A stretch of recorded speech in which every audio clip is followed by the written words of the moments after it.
자, 여러분 안녕하세요. 오늘은요, 건강검진 피검사, 할만한 놈, 안 할 놈, 애매한 놈이라는 주제로 말씀드리도록 하겠습니다.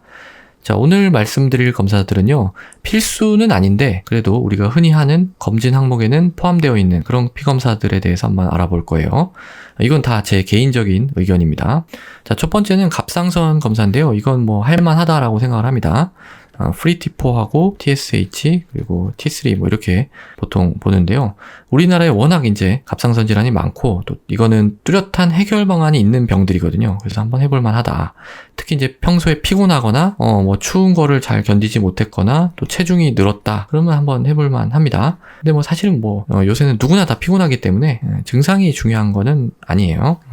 자, 그다음에 이제 요산 수치 검사. 이것도 할 만하다라고 봐요. 왜냐면 이건 통풍하고 관련된 검사이고 또 고혈압, 고지혈증, 당뇨 같은 성인병하고 연관이 있기 때문에 한 번쯤 체크해보는 것도 나쁘지는 않다라고 생각을 합니다. 자, 그 다음에 이제 바이러스 감염 검사인데요. 이것도 본인이 상태를 모르고 있다면 할만하다라고 생각을 해요. 특히 이제 B형 간염, C형 간염 이 상태는요. 만약에 이 병이 있다고 하면 반드시 관리를 해야 되는 병이거든요. 그래서 확인을 한번 해봐야 되고요. 또 특히 B형 간염에 대한 항체가 없다면 예방 접종을 해야 되기 때문에 이거는 한번 해볼 만한 그런 검사예요. 류마티스 인자. 이거는 증상이 있거나 뭐 궁금하다면 한번 해볼 만한 검사라고 생각을 해요. 이건 이제 류마티스 관절염을 보는 검사거든요. 류마티스 관절염. 그래서 관절통이 있다면 한번 해볼 만한데 사실은 뭐 검진으로 꼭 뭐 할 필요는 없고 증상이 있다면 이제 병원에 내원을 해서 처방을 받아서 보험으로 검사를 할 수도 있거든요. 근데 검진을 하는 김에 같이 하겠다. 그런 경우에는 뭐 할만합니다. 근데 사실 주의해야 될 거는 이 수치가 올랐다고 해서 무조건 관절염이 있는 건 아니에요. 그래서 결과가 나와서 그 결과가 올랐다면 그 해석은 선생님하고 상담을 해보셔야 되는 겁니다. 자, 그 다음에 이제 알레르기 검사인데요. 이것도 이제 증상이 있으면 할 만한 검사라고 생각을 해요. 피검사로 이제 알레르기를 보는 건데 음식이라든지 풀, 꽃가루, 나무 뭐 이런 거에 대해서 알레르기가 있는지를 체크할 수가 있죠. 근데 뭐 이게 아무 증상도 없는데 그냥 한다? 뭐 그럴 필요는 없다고 생각을 해요. 그 다음에 종양표지자. 종양표지자는 조금 애매하다라고 생각을 합니다. 왜냐면 이게 한계가 너무 뚜렷해서 그런 건데요. 이 종양표지자가 올랐다고 해서 암이 있는 거라고 보기도 어렵고 또 정상이라고 해서 이게 암이 없다고 보기도 어렵거든요. 그래서 좀 애매한데요. 그래도 이 세 가지 알파테아 단백, 전립선 그리고 이 난소암을 보는 CA125 요 세 가지 검사 정도는 한번 해볼 만은 하다라고 생각을 해요. 이거를 뺀 나머지 종양표지자는요. 좀 임상적인 의미가 제한적입니다. 별로 추천하진 않아요.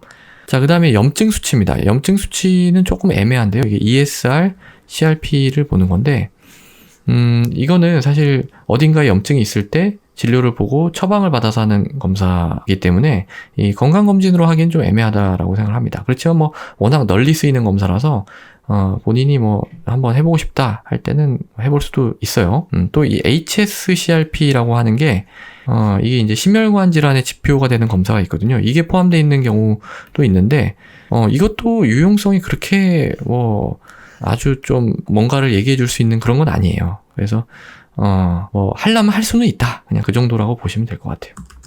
자, 그 다음에 이어서 매독과 에이즈 검사. 매독은 VDRL, 에이즈는 보통 HIV에 대한 안티바디를 체크를 하죠. 이것도 애매한데요. 본인이 이제 원한다면 추가해서 한번 해볼 만하죠. 근데 의심되는 정황이 전혀 없다. 그런데 굳이 뭐 할 필요가 있을까 그런 생각은 들어요. 그다음에 혈액 응고 검사. 이거는 혈액의 응고 기능이 괜찮은지를 보는 검사이고 또 혈액 응고 인자들을 대부분 간에서 만들거든요. 그래서 간 기능을 또 평가를 할 수도 있어요. 그래서 체크해보는 건 좋은데 이런 질환들을 발견하게 될 그럴 가능성이 별로 없거든요. 그래서 유용성이 그렇게 높지는 않아요. 그래도 뭐 편하게 한번 해볼 수 있는 검사에 해당이 됩니다. 자, 그 다음에 전해질 검사. 전해질 검사도 좀 애매한데요. 유용성이 그러니까 전해질 검사를 해서 뭔가 딱 이상이 나와서 뭔가를 발견하게 되는 그런 경우가 많지 않거든요. 그래도 우리 대표 전해질 나트륨, 칼륨, 클로라이드 이런 거는 여유가 되면 그래도 한번 해볼 만합니다. 근데 이제 칼슘, 마그네슘 이런 검사들이 많이 추가가 돼 있는데요. 사실 이런 검사들은 유용성이 그렇게 좀 별로 없어요, 사실은. 기본적으로는 이건 처방받아서 하는 검사거든요. 그러니까 우리가 왜 칼슘 부족하다고 해서 뭐 먹는 경우 있잖아요. 이거는 여기에 있는 그 혈액 중의 칼슘을 얘기하는 게 아니라 뼈 속의 칼슘을 얘기하는 거예요. 그러니까 지금 이 전해질 검사에서 나온 칼슘하고 우리가 부족하다고 하는 그 칼슘은 다른 겁니다. 그래서 물론 뭐 이런 검사를 해서 아주 드문 질환이 발견되는 경우도 있기는 있지만 이걸 뭐 싹 다 하기에는 그렇게 비용 대비 효과적이지는 않다라고 생각을 해요.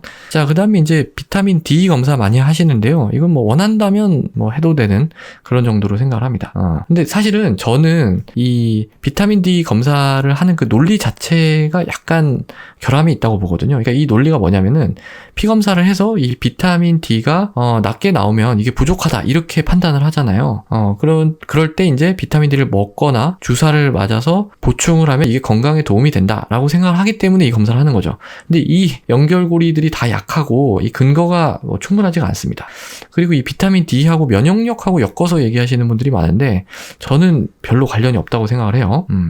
그래서 일반인에서는 그냥 평상시에 건강한 식사를 하는 걸로 충분하다고 생각을 하고요. 또 먹는다면 그냥 권장량을 먹으면 되는 거지 굳이 이 검사를 해야 되나 뭐 이런 의문이 있는 거죠. 근데 사실은 뭐 이건 제가 약간 엄격한 입장을 취하고 있는 거예요. 그래서 환자분들이나 다른 선생님들 생각이 다른 경우가 워낙 많기 때문에 저도 환자분이 얘기를 하시면 굳이 뭐 이런 이야기를 드리지는 않고 검사를 진행을 해서 그거에 맞춰서 이제 상담을 드리고 있습니다. 자, 그다음에 신부전 검사. 요거는 이제 BNP 또는 뭐 프로BNP, 엔티프로BNP 뭐 이런 검사들인데요. 그러니까 BNP가 들어간 검사입니다. 요것도 좀 애매합니다. 이거는 이제 사실 숨이 차다라고 하면 한 번쯤은 해볼 만한 검사거든요. 근데 만약에 평상시에 이렇게 숨이 차다면 이거는 진료를 보고 거기에 맞게 평가를 해야 되는 거죠. 이밸리에이션을 해야 되는 거지 검진으로 갈 거는 아니긴 해요. 그렇지만 숨이 차다고 해서 병원에 진료를 보러 갔을 때 꼭 이 검사를 하는 건 아니거든요. 선생님들마다 맞춰서 방식이 좀 다르기 때문에 본인이 이제 숨이 찬데 이 신부전 검사를 해보고 싶다. 그러면은 이제 건강검진으로 진행을 할 수도 있다라고 생각을 해요. 왜냐하면 이 검사는 그 신부전에 대한 어떤 선별검사로서의 유용성이 입증이 됐거든요. 원한다면 할 수는 있다. 근데 이게 비용이 너무 비싸다. 이게 비용이 좀 천차만별인데 너무 비싸다고 하면 그냥 차라리 심장 초음파를 하는 게 낫습니다. 별 얼마 차이가 안 난다면 심장 초음파를 하는 게 훨씬 더 정보를 많이 줘요. 자, 그 다음에 이제 잠복결핵 검사라는 항목이 있는데요. 이건 본인이 좀 찜찜하다라고 하면은 뭐 할 수 있는 정도라고 생각을 해요. 자, 우리 잠복결핵이라고 하는 게 뭐냐면요. 이거는 결핵균이 몸 안에 있는데 그냥 억눌려 있는 거예요. 증상을 일으키지 않고요. 근데 이 잠복결핵이 대부분 괜찮긴 한데 한 10% 정도에서는 나중에 문제를 일으킬 수가 있어요. 그래서 뭐 예전이든 최근이든 주변에서 뭐 기침을 심하게 하는 사람이랑 가깝게 노출이 됐는데 만약에 그 사람이 결핵으로 진단을 받았다. 이러면 이제 한번 해보는 검사예요. 근데 그런 경우에는 또 이게 급여로 진행이 가능하거든요. 병원에 가서 그렇게 노출이 됐다라고 하면 이 검사를 진행을 해줘요. 그래서 그렇게 하시면 되는데 좀 애매한 경우가 있잖아요. 예전에 뭐 그런 적이 있었던 것 같기도 하고 뭐 아닌 것 같기도 하고 좀 애매한 아니면은 뭐 그 사람이 결핵으로 진단을 받았는지 안 받았는지 그것도 좀 애매한 뭐 그런 경우에 한 번 정도는 해볼 수 있는 검사라고 생각이 됩니다. 자, 그 다음에 이제 백혈구 분해 검사라는 게 있어요. 이 백혈구라고 하는 게 우리 몸의 군대잖아요. 그러니까 적이 들어왔을 때 맞서 싸우는 군대인데 이걸 좀 세부적으로 나눠서 보는 거예요. 육군, 해군, 공군, 뭐 특수부대 각각 몇 명이 있니? 뭐 이렇게 보는 건데 이게 유용성이 사실 별로 없어요. 뭐 그렇게까지 알아서 크게 뭐 도움이 되는 경우가 많지 않다는 거죠.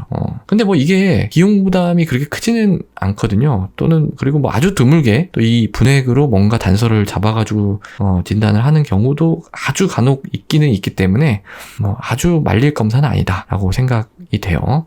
사실 뭐 저는 많이 하는 검사입니다. 그냥 진료를 보면서는 많이 하는 검사인데 건강검진에서의 유용성이 좀 떨어진다라는 뜻이에요. 자, 그래서 오늘은요 이 건강검진 피검사 중에서 할 만한 놈, 애매한 놈 이렇게 말씀을 드렸어요. 원래 이제 안 할 놈까지 말씀을 드려야 되는데 이게 너무 길어져가지고 그거는 다음 시간에 이어서 정리를 하도록 하겠습니다. 오늘도 경청해 주셔서 대단히 감사합니다.